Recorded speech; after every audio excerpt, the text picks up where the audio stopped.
ไปดีพ่อแม่พี่น้องป้องปรายเบิดซุคนเนาะ FC ทางช่องบ่ภูมิ Official เนาะสำหรับมื้อนี้เนาะบ่ภูมิก็สิมาตามแนวทางฮานอยพี่น้องเนาะสำหรับฮานอยงวดวันที่19เนาะพี่น้องเนาะก็มาเบิ่งนำกันเนาะพี่น้อง ผลมันออกเนาะสำหรับผลมันออกเนาะพี่น้องเนาะฮานอยน้อยพิเศษออก706พี่น้องก็มาตัวกลับเนาะสำหรับน้อยพิเศษนี่706บาทนี้น้อยปกติเนาะ63หลัง89ก็มา89พี่น้องนี่เนาะสำหรับตัวเด่นที่เข้าเนาะพี่น้องเนาะนี่แต่ว่าเจาะบ่ฮอด63เนาะนี่สำหรับน้อยพิเศษนี่ก็ปังทั้งบนทั้งล่างเลยเด้อพี่น้องเด้อเพราะว่าบ่ภูมิก็มีชุดวินให้เบิ่งอยู่เนาะก็01เนาะ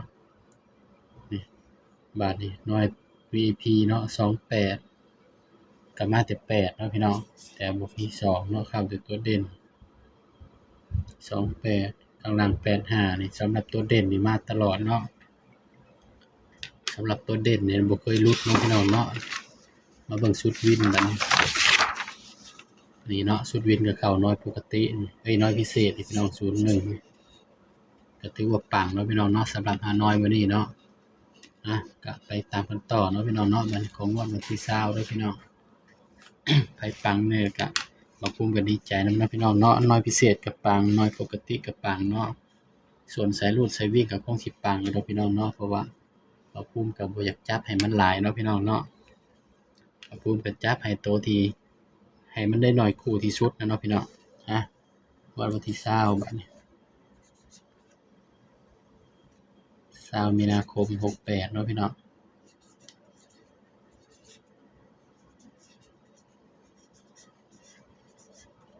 ก็3น้อยคือเก่าเด้อพี่น้องเด้อ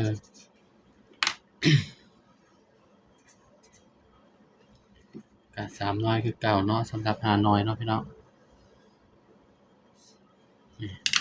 สำหรับมื้อนี้ก็ถือว่าปังเนาะพี่น้องเนาะก็มาเบิ่งตัวเด่นนำกัน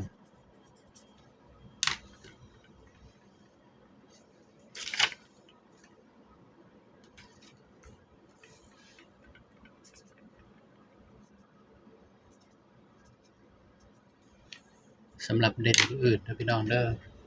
สำหรับเด่นฮานอยเนาะมื้ออื่นเนาะบ่ภูมิก็ให้เด่นไปที่5 6 7นี่เด้อพี่น้องสำหรับตัวเด่นเนาะเด่น5 6 7เนาะ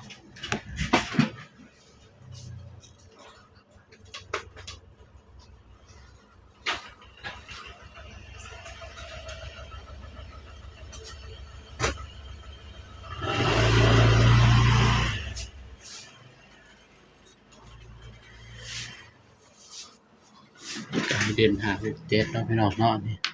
สำหรับมื้อนี้ก็ถือว่าปังเนาะพี่น้องก็มาจับคู่นำกันพี่น้อง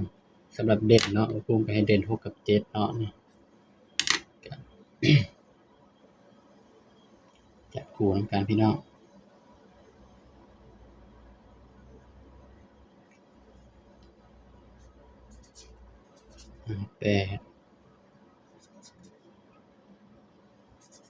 9 50 61 62 63 74 75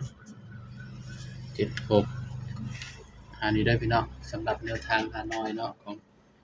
งวดวันที่20เนาะพี่น้องเนาะนี่สำหรับตัวเด่นเนาะบ่ภูมิก็มักนี่เนาะก็แล้วแต่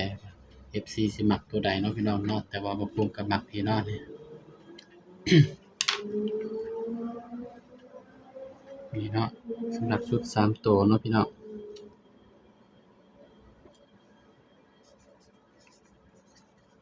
796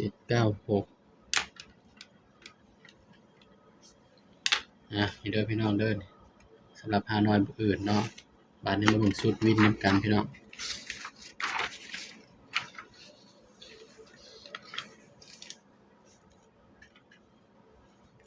บ่ภูมิก็สิจับออกจากตัวที่มันออกนี่แหละเนาะพี่น้อง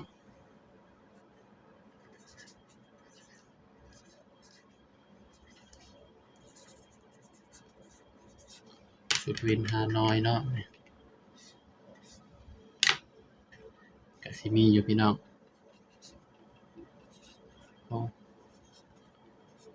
7 7 6 8 9 0 90นี่เด้อพี่น้องสำหรับชุดวินฮานอยเนาะ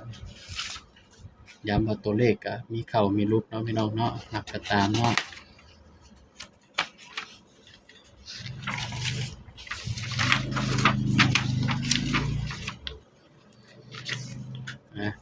นี่ก็เป็นเพียงแนวทางเด้อพี่น้องเด้อนี่ถ้าว่าไผมักแนวทางบ่ภูมิก็ฝากกดไลค์กดแชร์กดติดตามช่องบ่ภูมิ Official นี่เด้อพี่น้องสำหรับคลิปนี้เนาะก็ฝากไว้เพียงส่ำนี้เนาะพี่น้องเนาะสบายดีครับ